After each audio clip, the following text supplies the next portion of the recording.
전 세계가 트럼프 때문에 난리가 났습니다.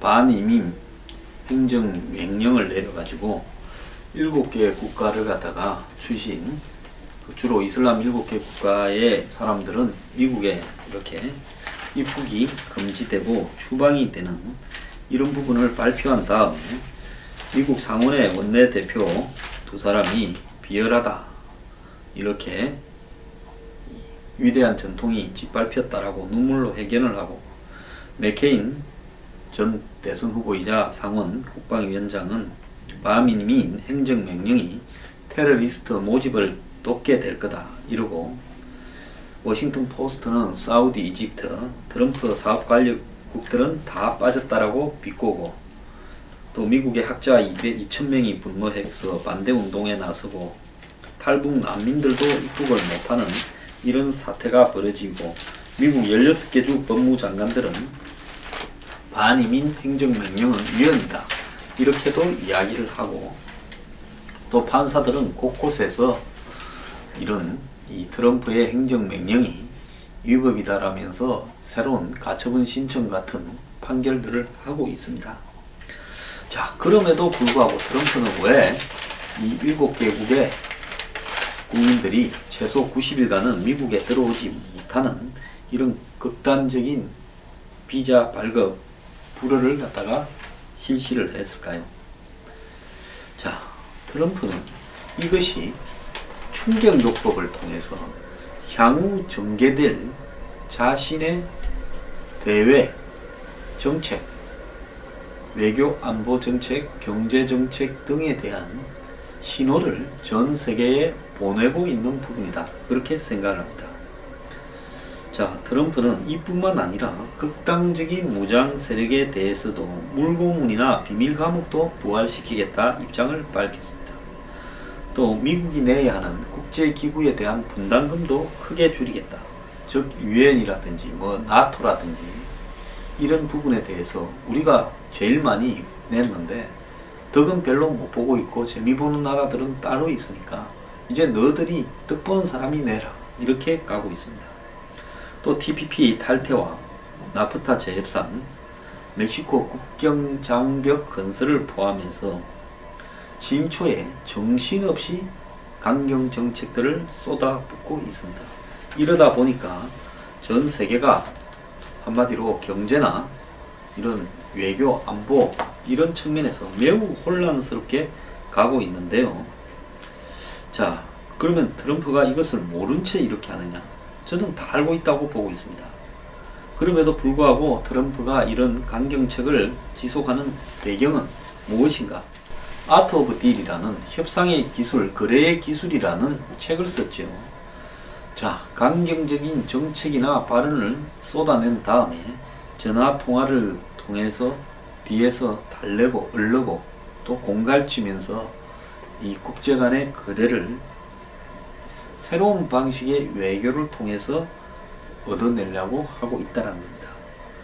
즉 장사꾼들이 이 장사를 할 때, 제가 아는 어떤 분은 이런 이야기를 합니다. 세계에서 제일 거래하기 힘든 사람이 유태인인데 이 유태인들에 대해서 거래를 하러 가면 한 이틀 정도를 각오하고 이틀간 떠들고 먹고 하다가 나오기 직전에 유태인들은 먼저 제안을 안 하기 때문에 자기가 던진다. 그리고 유태인이 노 하면 곧바로 놓는다. 그러다 보면 가고 있는데 연락이 온다. 이런 말을 들었는데요. 일종의 치킨 게임이거나 벼랑 끝 전술이라고 하는 부분들을 북한의 김정일, 김정은 부자가 잘 쓰던 방식을 트럼프가 쓰고 있습니다. 그래서 비즈니스 협상 기술을 정치 외교에 활용을 해서 동맹국으로부터 이익을 챙기고, 나토를 비난해서 유럽 분담금을 늘리고, 유엔을 비난해서 유엔에 대한 타국의 분담금을 늘리게 하고요. 국경세를 매기겠다고 협박을 해서 미국의 자동차 공장을 건설해서 일자리를 창출하고 있습니다. 자, 트럼프는 아시아 태평양 지역, 즉 한국, 일본 등 대만 등에 대해서도 안보를 볼모로 해서 통상 분야의 한미 FTA 재협상이나 더 나아가서 이 환율 부분에 대해서 미국이 원하는 대로 끌고 갈 수도 있다라는 겁니다. 트럼프가 대만의 차이잉원하고 통화를 하면서 중국을 때리고 자극을 해서 중국이 현재 이 전전긍긍하도록 만드는 부분도 여기에 일환이라고 봐야 된다는 겁니다. 자, 트럼프가요, 일본에 대해서, 일본은 대체적으로 친미 국가입니다. 그냥 친미 국가가 아니라 확고한 친미 국가인데, 이런 일본에 대해서도 당근과 채찍을 사용을 해서 도요타가 멕시코에 미국 수출용 코롤라 모델을 이렇게 대량 생산하는 공장을 짓겠다는데 절대로 안 된다. 이 코롤라 하면 한국의 소형차, 즉 아반떼 1급 정도 되는 차인데요. 이 차를 미국에서 도요타가 싸고 좋게 만들어서 엄청 팔았죠. 근데 그걸 멕시코에서 지어가지고 미국으로 갖고 들어오는 부분은 안 된다. 미국에 공장을 지어라. 그렇지 않으면 35% 이상의 국경세를 내야 된다. 이렇게 말을 합니다. 미국에도 자동차 회사가 포드, 그 다음 GM, 크라이슬러 등이 있는데 이런 회사는 일본에 차를 못 파는데 일본 차는 왜 미국에 차를 파냐? 일본은 불공정 무역 국가다. 이래 으름장을 놨습니다. 결국 도요타가 인디애나 이 프린스턴 공장에 7천억을 투자해서 일자리 400개를 창출하도록 만들었는데요. 그 다음에 28일날 아베와 전화 통화에서 제가 지난주 토요일날 했다 그랬죠. 트럼프는 일본 기업이 미국의 고용과 투자를 늘린다는 아베의 주장을 들어주는 척 하면서 일본을 달래는 모습을 보였다는 겁니다. 미일의 밀월 관계를 보여주는 게 중요하다. 는 아베의 말에 다음 달 3일 4일 한국에 들렀다가 가는 제임스 매티스 국방장관이 일본에 가지 않냐. 그를 신뢰하는 만큼 그 사람하고 여러가지 이야기를 잘하면 내가 잘 들을게. 이렇게 말을 했습니다. 그러면서요, 미친 개를 잘 부탁한다. 매티스의 별명이 매드독, 미친 개입니다. 자, 그러면서 내 딸 이방카가 당신을 굉장히 높이 평가한다. 이런 또 한마디로 돈 안 드는 립 서비스도 했습니다. 걔는 좀처럼 남에 대해서 칭찬을 하거나 높이 평가하지 않는데 당신은 대단하다 그런다. 이렇게 이야기를 해가고 있습니다. 그러면 트럼프가 앞으로 한국에 대해서 어떻게 할 것이냐. 지금 매우 조심해야 될 상황이라는 겁니다. 어쨌거나 전 세계에서 반미 물결이 높아지고요. 또 곳곳에서 미국 내부에 밖에서 소란이 벌어질 건데 트럼프는 자기 나름대로 생각해서 미국을 처음부터 다시 재구축해야 된다. 미국은 뿌리부터 썩어버린 나라다. 그렇기 때문에 그걸 다시 세우는 데는 기존의 온건한 방법이나 기존에 통하지 않는 낡은 수법으로는 불가능하다. 그래서 처음부터 끝까지를 기초부터 다시 세우기 위해서는 완전히 기존 토대를 허물어 버려야 된다. 이런 생각을 하는 것 같습니다. 이러다 보니까 올해는 세계 경제나 외교, 안보가 초불확실성의 시대가 될 거다라고 보고 있는데요. 그래서 혹자는 1930년대에 제가 지난주 주말에 경제 갤러리에서 이야기했듯이 제국주의 시대로 가거나 안 그러면 50년대 초반에 동선 냉전 시대로 가거나 안 그러면 80년대 말 90년대 초에 이 동구권이 무너진 다음에 혼란상 같은 시대로 가는 불안정성의 시대에 접어들었다는 겁니다. 우리가 여기서 유의해야 될 것은 이런 불안정성이 그냥 트럼프라는 개인의 또라이 기질이나 특성에서 왔느냐. 그건 절대로 아니라는 겁니다. 시대의 요구가 트럼프를 만들었지. 트럼프가 처음부터 저런 생각을 가지고 오랫동안 대통령이 되려고 시도했던 것은 전혀 아니다라고 봅니다. 이 시대가 트럼프가 지금 하고 있는 요구들을, 정책들을, 주장들을 하도록 끌어냈다는 겁니다. 다만 트럼프는 촉이 밝고 이 흘러가는 대중의 여론을 잘 파악하기 때문에 지금 하는 이야기들이 대중에게 인기가 있고 그것이 미국에 유리한 부분이고 시급한 부분이다 생각해서 저런 이야기를 하는 겁니다.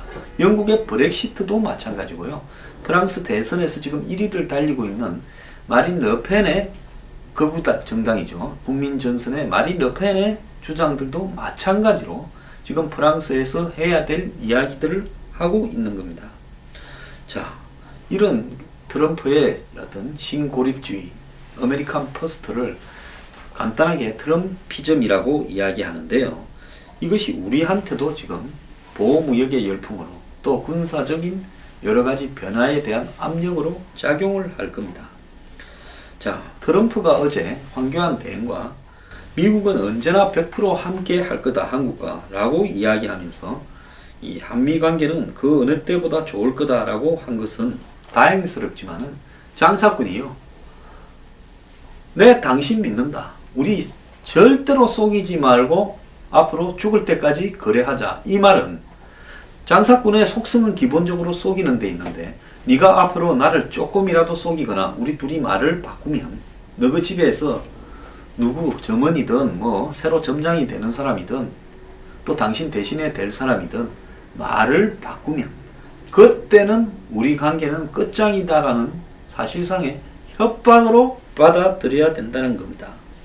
황교안 대행실에서 이 부분을 가지고 자세하게 팜플렛해서 홍보하겠다라는데요. 이거 좋아할 일이 아니라 엄청난 앞으로 안보, 동맹, 외교, 또 통상, 무역, 환율 등에서 미국이 우리에게 부담을 안겨줬다라고 생각을 해야 되는 겁니다. 자, 미국의 이 미국 우선 고립주의와 또 일방주의는 우리라고 예외가 될 수 없고요.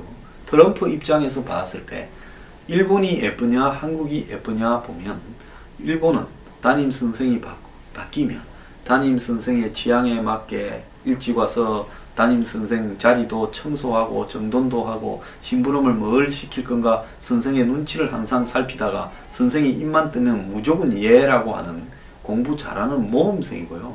한국은 트럼프의 시각에서 보면 그야말로 어디로 튈지 모르는 제일 뒤에 앉아서 가끔씩 졸기도 하고 못 들은 척 하기도 하고 딴장난도 치고 성격이 왔다 갔다 하는 한마디로 럭비 공 같은 애척 불허의 꼴통 학생이다라고 볼 겁니다. 자, 선생이 꼴통 학생을 이제 새학기가 시작되어서 불렀습니다. 앞으로 말 잘 들으면 선생님이 열심히 도와줄게. 이 말은요, 선생도 보통 선생이 아닙니다. 완전히 미친 개 같은 또라이 선생입니다. 이 또라이 선생이 자, 철수야 말 잘 들어라. 그러면 네 열심히 도와줄게. 저 이웃집에 한번 봐봐라. 아베는 저렇게 선생님 말씀을 잘 듣잖니? 이렇게 하는데요.